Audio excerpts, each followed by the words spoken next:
Welcome to Living Fuel TV. I'm Monica Craichy. This is my wife, Monica.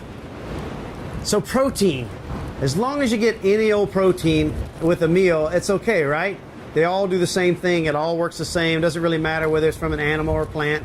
Is that true? No, unfortunately not. Protein is a fairly complex subject, which we are going to try to simplify for you today. It is extremely complex, and actually, as I said last week, it was my favorite chapter in your book. Chapter 11 is a must-read for every person on the planet. Well, actually, it's interesting because it does not just apply for people wanting to lose weight, as you know.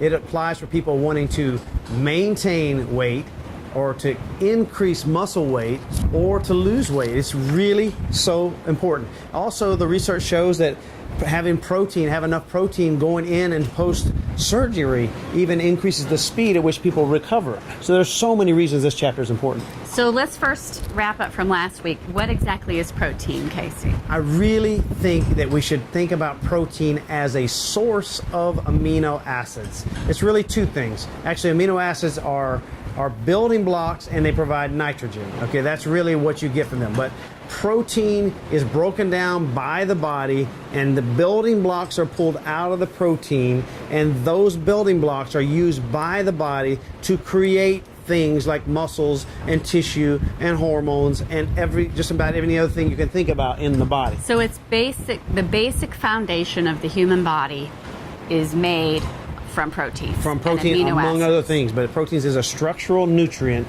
that builds stuff in the body. If you don't have enough protein, that means you don't have enough amino acids. That means that your body is going to have to tear down parts of the body to build another part of the body. So if you go work out and you don't have enough protein, the body's going to tear one piece of the body down to build another piece of the body. So essentially, if you don't have enough amino acids, it is a big problem in the body. It's like tearing down the bathroom to build the kitchen.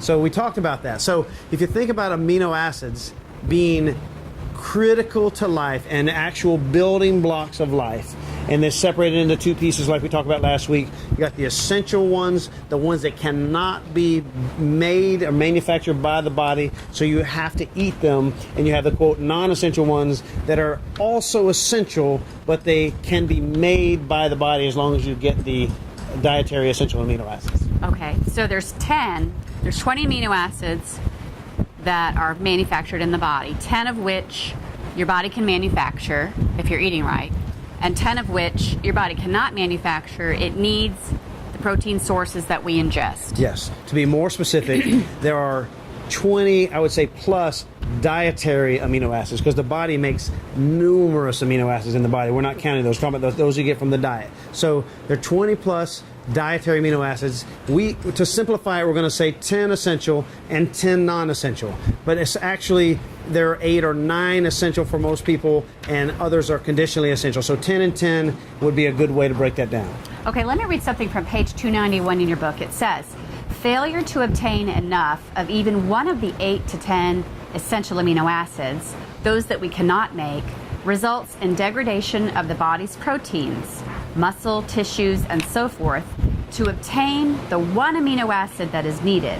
Unlike fat and starch, the human body does not store significant excess amino acids for later use. The essential amino acids must be obtained in the diet every day. Not only can you not physically thrive without essential amino acids, you cannot live without them. That's a pretty big statement. It's not only every day, it's every meal. It's a constant flow of amino acids. This is critically important that at least you come away this time understanding that the protein source that you choose needs to be delivering to you the essential amino acids you need to not only make things in the body, but to make the quote non-essential amino acids that you also need.